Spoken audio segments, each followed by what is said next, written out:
Imagine setting out on a simple hike, the kind that clears your mind and connects you with nature. Now picture stumbling upon something so extraordinary, so unexpected, that it changes your life forever. A relic hidden in plain sight, holding secrets that others would do anything to possess. In today's story, we unravel the incredible events that began with a chance discovery and ended in a whirlwind of suspense, mystery, and justice. Stay with us as we explore this captivating tale, one that proves how the most ordinary days can lead to the most extraordinary twists of fate. On a routine hike through the rugged mountain terrain, Wesley stumbled upon an astonishing sight.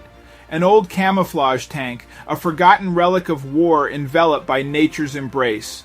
Overcome by curiosity and the thrill of discovery, he managed to climb inside, eager to uncover remnants of its past stories and secrets.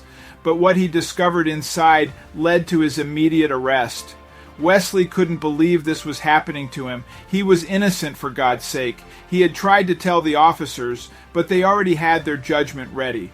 Finally, after 30 minutes, his lawyer arrived. Knowing he wouldn't be able to talk himself out of this situation, he had requested one, but his case turned out to be a hard one to crack.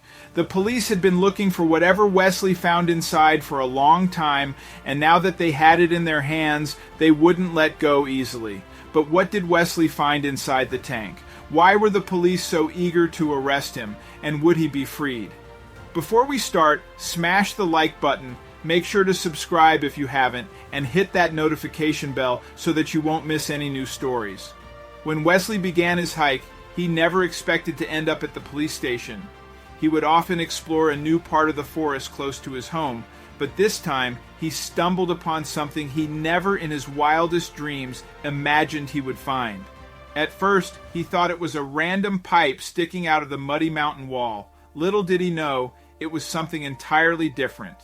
As he neared what he thought to be a pipe, he realized there was a whole other piece attached to it. It took him a minute to realize it was actually a tank, because it was camouflaged too well with the mountain wall. As Wesley slowly neared the tank, his mouth fell open. It seemed so familiar, but he wasn't sure from where. This was a tank used in the war all those years ago. It must have been there for decades. The realization sparked Wesley's curiosity even more. Who knew what could be hidden away inside the tank? It could be the find of his life and bring him a lot of money, but little did he know it would bring him more pain than joy. As he began to walk around the tank, he couldn't help but smile. He had to get inside. One thing Wesley didn't realize, though, was that he was being watched. "Target in sight," Officer Fernandez whispered through his radio. He was looking at Wesley through his binoculars a few feet away from the tank. "Wait till my sign," he said to his men. "We have to catch him red-handed, or else this will all be for nothing." Meanwhile, Wesley couldn't believe his eyes as he slowly began to climb up the tank. He began to open the hatch carefully and soon after disappeared inside. The tank was dark and musty, so Wesley turned on the flashlight on his phone. When he finally saw what he had stepped into, it was already too late. The moment Wesley's eyes adjusted to the darkness inside the tank, he was blinded by several laser sights staring at him from police guns. As Wesley cautiously peeked out of the tank, the sight of 3 police officers with their guns pointed directly at him sent shivers down his spine. The moment Wesley's feet touched the ground, he was met by a swarm of police officers moving in with precision and speed.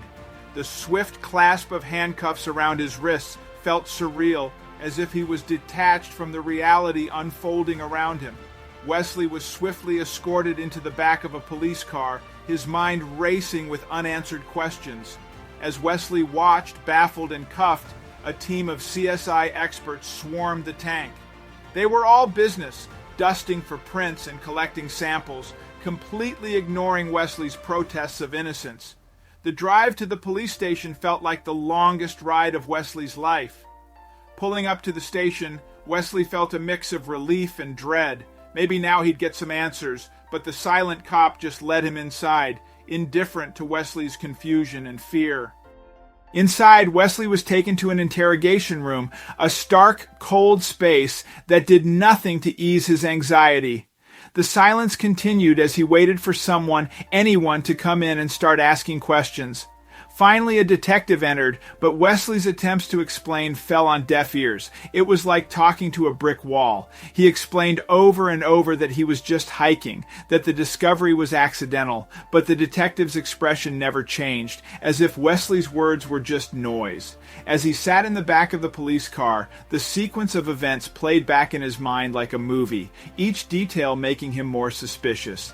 How did they know to find him right then and there? It was as if they were waiting for him to make the discovery. In the station, Wesley overheard snippets of conversations about Officer Fernandez. Apparently this case was Fernandez's big project, something he'd been working on for a long time. Wesley, still clueless about the larger picture, felt like a pawn in a game he didn't understand. In a moment of desperation, Wesley blurted out that he wanted a lawyer, thinking it might be his ticket out of the mess. But the moment the words left his mouth, the atmosphere changed. The officer's demeanor shifted, as if Wesley's request had confirmed their suspicions. Now, he wasn't just a guy who found something. He was a guy who found something and needed a lawyer. Asking for a lawyer seemed to backfire immediately. Instead of helping, it made Wesley look guilty in the eyes of the police. Finally, Officer Fernandez entered the room, ready to grill Wesley about the tank. But every time Fernandez started on a line of questioning, Wesley's newly appointed lawyer cut him off, advising Wesley to remain silent. It was a strange feeling watching someone else take control of his narrative. Wesley wanted to explain, to exclaim, but his lawyer's stern keep quiet look kept him silent. The lawyer's strategy was to keep him quiet, a tactic that Wesley hoped would eventually lead to his freedom.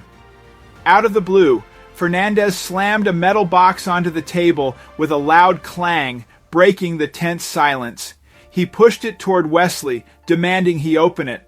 Wesley stared at the box, puzzled. He'd never seen it before and certainly didn't have the key. The box, old and rusted, seemed to hold more questions than answers, adding another layer of mystery to his predicament. With a huff, Fernandez stormed out of the room, leaving the metal box behind. Wesley felt a mix of relief and confusion as the door slammed shut. He was left wondering what was so significant about the box. After Fernandez and his lawyer left, Wesley found himself alone with the mysterious box. He turned it over in his hands, examining every inch. Out of nowhere, Fernandez unlocked Wesley's cuffs and dragged him back to the car.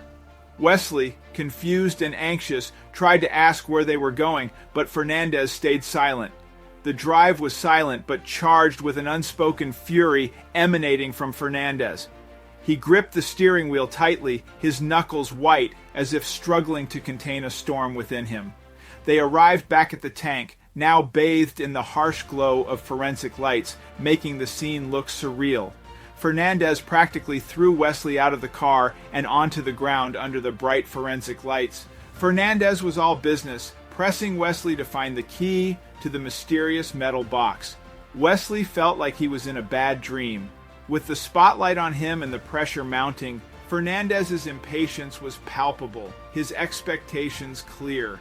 Yet Wesley had no idea where to start. The key, if it existed, was as much a mystery to him as the box itself.